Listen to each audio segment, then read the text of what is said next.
Hello everyone, कैसे हो सब। एसएससी ने आपके एमटीएस 2021 के फॉर्म्स जो है रिलीज कर दिए हैं, फॉर्म्स आउट हो गए हैं। तो चलो एक बार फटाफट देख लेते हैं ये जो 66 पन्नों का जो नोटिफिकेशन है, इसके अंदर इंपॉर्टेंट चीजें कौन कौन सी हैं। तो चलिए स्टार्ट करते हैं आज की वीडियो। भाई सबसे पहले नोटिस नोटिस का नाम इन्होंने दिया है कि एमटीएस एंड हवलदार एग्जामिनेशन 2021। भाई पहली बार ऐसा हो रहा है कि भाई एसएससी जो है हवलदार की पोस्ट भी निकाल रहा है। अब देखो, सबसे पहले इन्होंने बोला है कि भाई 22 मार्च से लेके आप 30 अप्रैल तक जो आप इनके फॉर्म भर सकते हो। अब 30 अप्रैल इसको भूल जाओ, इस डेट को आपको जो है 5-7 दिन के अंदर इसका फॉर्म भर देना है, लास्ट मोमेंट तक आपको नहीं जाना होता। फिर इसी तरीके से फीस भरने की लास्ट डेट क्या है, चालान भरने की लास्ट डेट क्या है, ये सब चीजें दी हुई हैं, आपको ध्यान नहीं देना। आप बस फिर अगले 5-7 दिन के अंदर जो है इसका फॉर्म भर देना।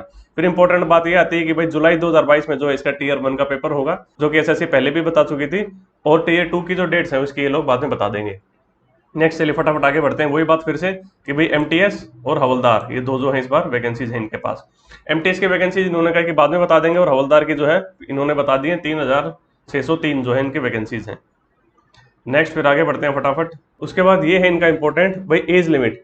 आपकी जो एज क्राइटेरिया है वो 1 जनवरी 2022 से देखा जाएगा, यानी कि आप 25 साल के या फिर 27 साल के हो रहे हो या नहीं हो रही हो, ये देखा जाएगा आप 1 जनवरी 2022 को इतनी उम्र के हुए थे या नहीं हुए थे। ठीक है, इसमें दो टाइप की पोस्ट होती है। इसमें कुछ डिपार्टमेंट्स के अंदर जो है 25 साल तक आप जा सकते हो और कुछ में 27 साल तक। तो इन दोनों के लिए ही जो डेट ऑफ एज रेकनिंग की जो डेट है वो 1 जनवरी 2022 आपको यहाँ पे दी है। तो चलिए फटाफट और आगे बढ़ते हैं। अभी फिर एज रिलैक्सेशन की वो बातें नॉर्मल है, कुछ खास है नहीं इनके अंदर। अच्छा, आप किसी भी कंपटीशन की तैयारी करते हो तो मॉक टेस्ट देने बहुत जरूरी है, एंड आई रिकमेंड कि आप टेक्स्ट बुक के जो है मॉक टेस्ट दो। टेक्स्ट बुक के मॉक टेस्ट की खास बात क्या है कि एक तो एग्जाम ओरिएंटेड जो है इनके क्वेश्चंस होते हैं, एग्जाम में जो एक्चुअल क्वेश्चंस आते हैं उन्हीं के लेवल के आसपास के जो है इनके सारे के सारे मॉक टेस्ट हैं। और जो एक्चुअल में एग्जाम का पेपर आया था वो एक्चुअल के पेपर्स भी इन्होंने जो है मॉक टेस्ट के रूप में यहाँ पे कन्वर्ट किए हुए हैं। और सबसे बड़ी बात, ये बहुत ही ज्यादा सस्ते भी हैं। इसके साथ साथ आपको 360 रुपीज में जो है 1 साल के लिए पास मिल जाएगा, जिसमें आप अनलिमिटेड जो है मॉक टेस्ट दे सकते हो। आप इसमें सब्जेक्ट वाइज भी मॉक टेस्ट दे सकते हो या फिर कंप्लीट मॉक टेस्ट दे सकते हो। जैसे आप अकेला मैथ्स का देना चाहते हो तो अकेले मैथ्स के भी आपको काफी सारे मॉक टेस्ट मिल जाएंगे, अकेले इंग्लिश के काफी मिल जाएंगे, अकेले रीजनिंग के मिल जाएंगे, अकेले जीके के मिल जाएंगे, और ये चारों के चारों मिला के जो एक्चुअल में जैसे एग्जाम में आता है उस तरीके से भी मिल जाएंगे। और इसके अंदर सभी एग्जाम्स के मॉक टेस्ट हैं, चाहे एसएससी हो, रेलवे हो, बैंकिंग हो, डिफेंस लाइन हो, टीचिंग लाइन हो, स्टेट गवर्नमेंट के एग्जाम हो, सबके इसके अंदर मॉक टेस्ट है। आप मेरा कूपन कोड यूज करना भाई BHAI, यहाँ से आपको 10% डिस्काउंट मिल जाएगा। वैसे 399 के पड़ते, बट 10% डिस्काउंट लगाने के बाद आपको 360 का पड़ेगा, और 1 ईयर में आप अनलिमिटेड मॉक टेस्ट दे सकते हो। Then go for it. तो चलिए आगे बढ़ते हैं, अभी देखते हैं नोटिफिकेशन में और क्या क्या है। इसके बाद नेक्स्ट जो है वो इंपॉर्टेंट आता है, ये essential educational qualification as on 30/4/2022 कि भाई आपका जो बोर्ड है या इंस्टीट्यूट या यूनिवर्सिटी जहां से भी आपने अपनी 10th की है, उन्होंने जो है इस डेट से पहले जो है रिजल्ट निकाल दिया हो। ठीक है, यानी कि 30 अप्रैल 2022 से पहले आपके पास रिजल्ट होना चाहिए। इसके बाद है हाउ टू अप्लाई। भाई सभी को पता है ssc.nic.in पे जाके इसका फॉर्म जो आपको भरना होगा। अब बात कर लेते हैं, ये भी इंपॉर्टेंट है कि भाई फोटोग्राफ फोटोग्राफ ये कह रहे हैं कि भाई 20 से 50 केबी के बीच के होनी चाहिए, और फोटो जो आपकी 3 महीने से ज्यादा पुरानी न हो। ठीक है, यानी कि जिस तारीख को जो नोटिफिकेशन निकला इससे 3 महीने ज्यादा पुरानी न हो। और इसके बाद ये कह रहे हैं कि भाई 3.5 बाई 4.5 की जो है फोटो हो, और इस फोटो के अंदर कोई कैप नहीं लगानी है आपको, कोई चश्मा नहीं लगानी है, और आपको सीधा सीधा जो है आपका फेस जो है विजिबल होना चाहिए उस फोटो के अंदर। इसका चलिए नेक्स्ट आगे बढ़ते हैं। वही बातें इन्होंने फिर से लिखी है कि भाई फोटो में अगर आपने कुछ ऊंच नीच की इनके हिसाब से नहीं भरी तो जो आपका फॉर्म जो है रिजेक्ट कर दिया जाएगा। और ये कह रहे हैं कि भाई जब भी आप फॉर्म फाइनल सबमिट करो उससे पहले एक प्रीव्यू देख लेना कि भाई अपना चेक कर लेना सारी डिटेल्स ठीक तो है ना, उसके बाद इसको फाइनल सबमिट करना। ठीक है, 100 रुपए की फीस होगी, सभी को पता है, इतना अपन दे सकते हैं। उसके बाद नेक्स्ट फिर वही सब चीजें डेट और टाइम दे रखे हैं किससे पहले आपको जो है इनके फीस भर देनी है। अब इन्होंने एक चीज और कही है कि भाई 5 मई से लेके 9 मई तक ये लोग एक विंडो ओपन करेंगे, जिसके अंदर आपको फिर से मौका देंगे। अगर किसी ने कोई छोटी मोटी भूल चूक ऊंच नीच कर दी होगी तो फिर से आपको मौका देंगे कि भाई अब आप फीस पे करके दोबारा उस चीज को जो है करेक्ट कर लो। ठीक है, बट आप नौबत ही मत आने दो इन चीजों की। आप देखो गवर्नमेंट जॉब की तैयारी कर रहे हो, अगर आप एक फॉर्म ढंग से ठीक से उसको एनालाइज करके ठीक से नहीं भर सकते तो मतलब ये फिर एक अच्छी बात नहीं है। तो चलिए नेक्स्ट आगे बढ़ते हैं, फटाफट देख लेते हैं और क्या है इसके अंदर।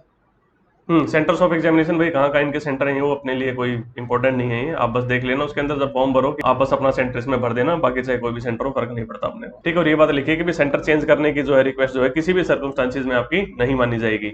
भाई एक बार जो आपने सेंटर चूज कर दिया, आपको जो सेंटर अलॉट हो गया उसके बाद आप चेंज नहीं करवा सकते।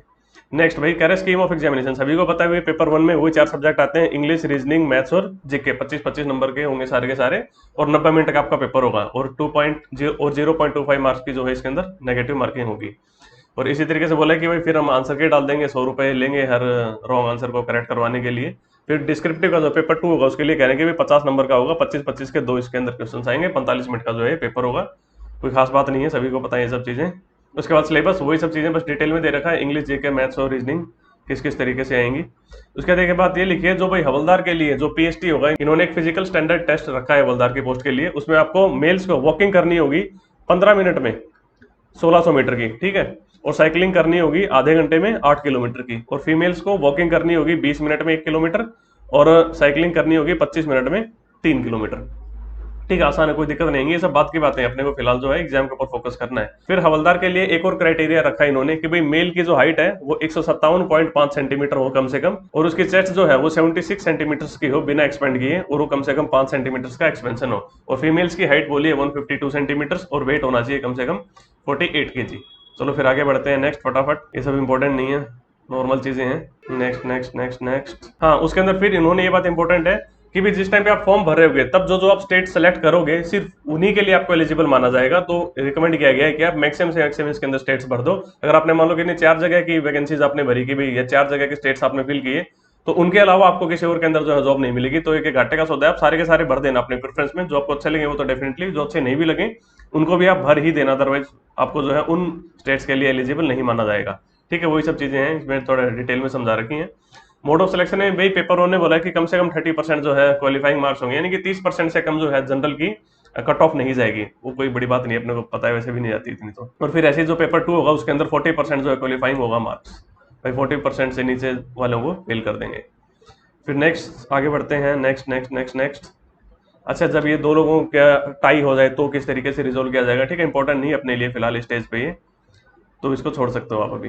ठीक है, फिर वही सब चीजें कि भाई कमीशन के पास पावर है, उन्हीं के रिजल्ट जो है फाइनल माने जाएंगे, ये और वो ऐसे वैसे ये सब चीजें। ठीक है, फिर से इंपॉर्टेंट यहाँ पे एक हदायत दी गई है कि आप आखिरी मोमेंट का इंतजार मत करना फॉर्म भरने का, आज से ही अभी से फॉर्म भरने लग जाओ, क्योंकि लास्ट में जो इनके सर्वर पे लोड आ जाता है तो फिर दिक्कत आ सकती है फॉर्म भरने में। तो लास्ट मोमेंट का वेट मत करो, अभी ही फॉर्म भर देना।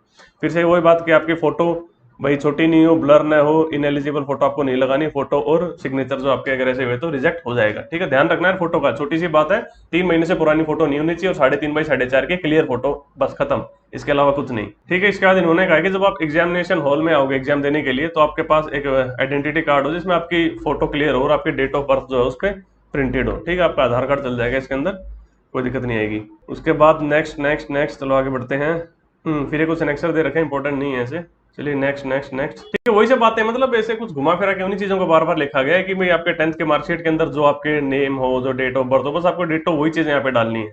ठीक है, बेसिक सी बातें हैं, इसके अंदर कोई ऐसी बड़ी बात नहीं है। ठीक है, और फिर से वही बात कि आपके फादर का नाम और आपके मदर का नाम जो आपकी 10th की मेट्रिकुलेशन के सर्टिफिकेट में जो था वही आपको यहाँ पे भरना है, थोड़ी भी स्पेलिंग मिस्टेक आपको नहीं करनी। ठीक है, बार बार वही चीजें, बच्चों वाली बातें बार बार बताई गई हैं, ये चीज अपने को ध्यान होती है।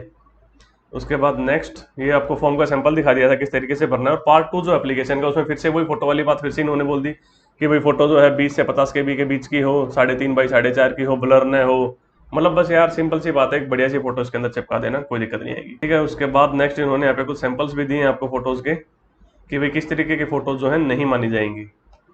देखो, ऐसी फोटो और सिग्नेचर आपको यहाँ पे अपलोड करना होगा जैसा इसके अंदर दिख रहा है अभी, और कैसा नहीं करना वही सब आपको दे रखे हैं। फोटो नहीं लगानी, फोटो छोटी करके नहीं लगानी, ब्लर नहीं होनी चाहिए, ऐसे कलर सा नहीं चिपकाना, फोटो के अंदर उल्टी नहीं होनी चाहिए, चश्मा नहीं लगाना, मतलब ये सब चीजें। ठीक है, इस तरीके की फोटो नहीं होनी चाहिए। उसके बाद आगे जो है कुछ और एनेक्सिस हैं, ये नॉर्मल सी चीजें हैं और कुछ है नहीं इसके अंदर ज्यादा इंपॉर्टेंट। तो चलिए इसी के साथ शायद ये चीजें खत्म हो रही है ना। बस बस बस, कुछ है नहीं इसके अंदर, ऐसे ही बस भर रखा है इनको। भाई लैंग्वेज फॉर पेपर 2, जब आप पेपर 2 देखो तो बच्चे अपने हिंदी और इंग्लिश ही मैक्सिमम चूज करते हैं, उसके अलावा भी आपको जो है इसके अंदर 21 लैंग्वेजेस और दी गई हैं जिसके अंदर आप जो अपना पेपर 2 दे सकते हो। ठीक है, लास्ट में आपको जो यहाँ पे हवलदार की वैकेंसीज दी गई है, दिस इज इंपॉर्टेंट, आप इसके ऊपर एक बार लुक मार सकते हो, नजर ले सकते हो इसकी। भाई बेंगलोर में यूआर की 67 है, भोपाल में यूआर की 20 है, भुवनेश्वर में 17, इस तरीके से आपकी यूआर की 1551 वैकेंसीज है हवलदार की, और टोटल जो है 3603 वैकेंसीज हैं। ठीक है, तो कुछ ज्यादा कुछ है नहीं इस नोटिफिकेशन के अंदर, सिंपल सी चीजें हैं जो एक बार आप गो थ्रू हो जाना नोटिफिकेशन के अंदर से, ढंग से निकल जाओ, उसके बाद आराम से बैठ के इसका फॉर्म भरो। ठीक है, मतलब आप ये मान के चलो कि फॉर्म भरना भी आपके लिए एक छोटे से टेस्ट के बराबर है। अगर आप एक छोटा टेस्ट क्लियर नहीं कर सकते कि एक छोटा फॉर्म कैसे भरना है, तो आप मान लो कि आप यहीं से इनएलिजिबल हो उस एग्जाम के लिए जिसके आप फिलहाल तैयारी कर रहे हो। ठीक है, फॉर्म ही तो भरना है भाई, कि भाई फोटो और आपका साइन जो है ढंग से देख लेना, ब्लर ना हो, चश्मा उस्मा नहीं लगाना, फोटो क्लियर हो और 3 महीने से पुरानी ना हो। अब डेट वेट का मत पूछना कि फोटो पे डेट होनी चाहिए या नहीं होनी चाहिए, खुद सोचो यार, ये 66 पन्नों का नोटिफिकेशन है, इसके अंदर कहीं पे भी एसएससी ने खुद लिखा है कि भाई डेट यहाँ पे होनी चाहिए या नहीं होनी चाहिए। जब इन्होंने नहीं लिखा कि होनी चाहिए तो इसका मतलब नहीं होगी, तो कोई दिक्कत नहीं है। ठीक है, तो चलो इस वीडियो में इतना ही रखते हैं। Tata, take care, bye bye और बेस्ट ऑफ लक।